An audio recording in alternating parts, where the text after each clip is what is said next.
Hey everyone, how's it going? Today I bring you a 2013 Toyota RAV4 XLE to look at. Let's go ahead and take a look at the inside. Here's the key. The exterior of this car is known as spruce green, and the interior is ash.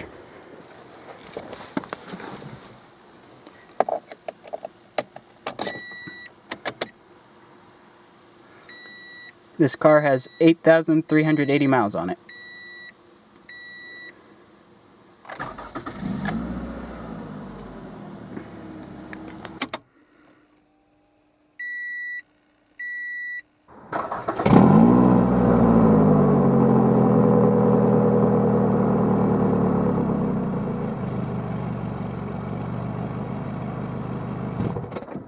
So let's go ahead and turn on the headlights, fog lights, and the hazards.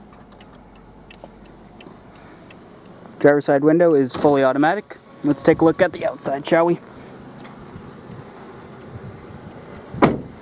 The term RAV4 is short for Recreational Activity Vehicle with 4-wheel drive, even though some of their models now come with 2-wheel drive as an option. The RAV made its first debut in Europe in 1994 and the United States in 1995. The need was brought around when people wanted the flexibility that an SUV would offer them, but at the same time had the maneuverability and fuel economy that a compact car had to offer. In 1997, the RAV was named Automobile of the Year by Automobile magazine. In 2006, Toyota gave the RAV a new design that was shown to the public at the 2005 Frankfurt Motor Show, where they introduced electric power steering in the RAV. During 2007, the RAV was updated with new standard safety equipment, and the body was extended as well, adding a third-row seat, making the normally 5-passenger vehicle become a 7-passenger vehicle. During 2008, the RAV was given a refresh, giving it some changes, including a new 4-cylinder engine. And in 2012, Toyota started working with Tesla Motors to create a second-generation RAV, an electric version. Productions are limited to 2,600 cars to begin with over the first 3 years, with sales being limited to California only. Finally, the 2013 model that we have today is Toyota's remake of the car. The 2013 RAV has been updated with a completely new look inside and out. One of the biggest changes that you'll notice is that Toyota got rid of the spare tire from the back and moved it underneath the car. The back door is now hinged on top instead of out to the side.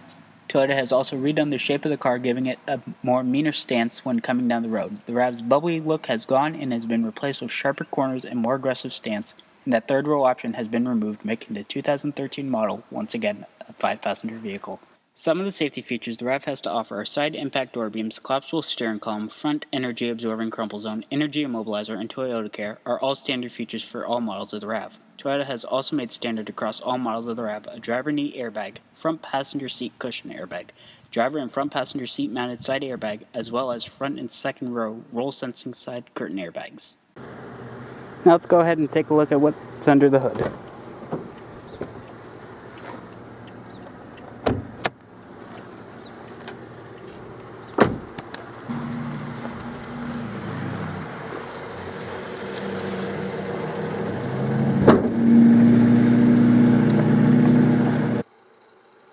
The only engine offered for the 2013 RAV is a 2.5-liter 4-cylinder dual overhead cam producing 176 horsepower at 6,000 RPMs and 172 foot-pound of torque at 4,100 RPMs. And with a 15.9-gallon fuel tank, expect to get 22 miles per gallon city and 29 miles per gallon highway on regular gasoline. Let's go ahead and take a look at the inside, shall we? When you open the door, you notice that there's plenty of padding along the door for your armrest, but as soon as you get up top, there's hard plastic, as well as over here. Handle is plastic, and you have this carbon fiber mesh that Toyota put in on the center console as well. You have your power windows, locks, power lock, and power mirrors over here. Your chairs raise and lower and recline are both here, and they are both manual, and to slide the chair, there's a bar underneath.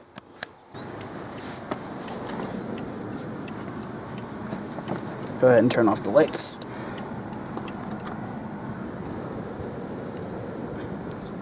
Nice solid door, and windows shuts automatically.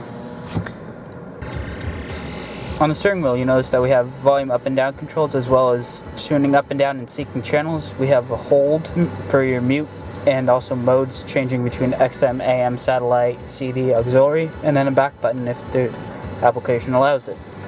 Coming over here on the right side, you have your hands-free Bluetooth phone to answer, and also voice commands. Down below you have your display button, which changes the little gauge cluster up top from your odometer over to your trip computers, to your miles per gallon, your average, the range that you've gotten on this trip, average miles per hour, and back to your odometer. Up there you also notice what gear you're in, if it's park, reverse, neutral, drive, or shift. Coming up, you'll have two sun visors with built-in mirrors and a little light that comes on when you open the low door. You have your rearview mirror. Up ahead you have little lights for reading at night. You also have a fully automatic sunroof, which slides open all the way, and also has tilt features and a privacy shade when you don't need it. Up here, look, is where your microphone is located for your hands-free Bluetooth. And then over here you have your passenger mirror. This car offers dual air zone control, which allows driver and passenger to have their own different temperatures, or if you push sync, which is now lit, it'll control both of them just by the driver's side, letting you control how hot or how cold you want the vehicle, depending on who's in the car. You have fan speeds here on the left and your different zones here on the right. You have your front and rear defrost, recycling, and air filter, which comes from the cabin air filter straight into you and filters out the pollen and stuff. Up above, you'll notice that there's a vent in the top. That is to get air into the back, as there's no air vents in the back of the car for people. This is Toyota's 6.1-inch touchscreen radio, which is an upgraded version of the standard radio that they have in here. This one comes with the option to have applications such as Maps, which will give you guidance. It's the Toyota Intune map. You have Pandora, weather, Bing, iHeartRadio, fuel prices, stocks, movies, traffic, OpenTable, and sports, which you get all through the Intune app that they have on iTunes or Amazon, depending on what you have for a phone. You also get your normal AM, FM, XM, satellite radio, and CD. It's a one-track CD player, and you get 6 stations, and you have 6 sets of options you can set them to for your favorites. Source, you can tell it if you want the Bluetooth or if you have a disc, same thing as audio. Car, it'll tell you how well your fuel is. Currently we're getting about 22 on this one, and you can get the trip information currently, the amount of time that you've been running and how much cruising you can do until you have to get your next fuel. And that's basically it in this. You can set up your phone to work to receive voice income calls. Audio, you can decide how you want your radio. Vehicle, you can set up stuff like lock when you shift out of park and into park, and all customization for your vehicle. But in a nutshell, it's an upgraded radio with satellite and apps that let you get to know more information as you're traveling. Also, this radio is your backup camera. If you shift into park, you'll get guidance lines, but they will not turn around as your wheel does. It's just there to show you proximity of where everything is. As we come down below, you'll notice that down here is where your sport and eco button modes are, which just basically changes the way that the car handles when you push on the gas, if it picks up speed quickly or not. You have your USB and auxiliary inputs right there, and 12-volt power outlet on the side. Down below you have cable storage and trays for whatever you want. You got 2 cup holders, gear selector, e-brake, and this carbon mesh. For whatever reason, Toyota decided to put that there, as well as some trim along the windows. Let's go ahead and take a look at the rest of the vehicle, shall we?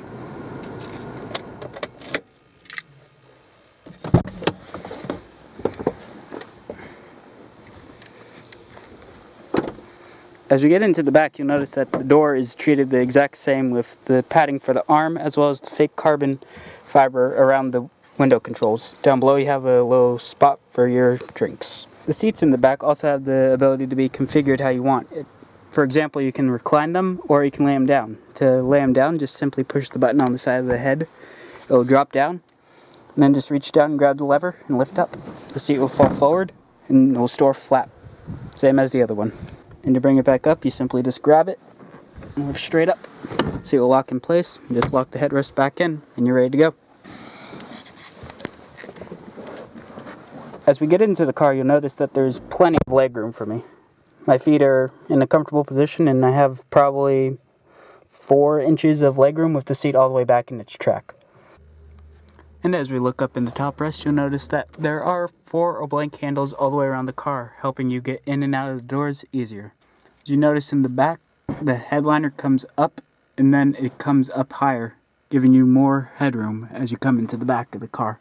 And it continues to stay at that level all the way into the back. Let's go ahead and take a look at the rest of the vehicle, shall we?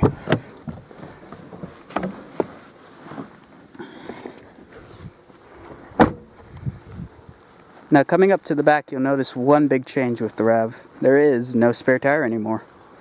This opens like a normal one. Just grab underneath the Toyota symbol and lift up.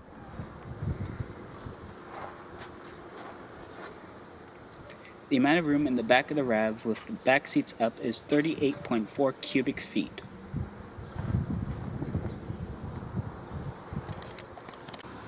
And folding the back seats down will expand it to 73.4 cubic feet of room.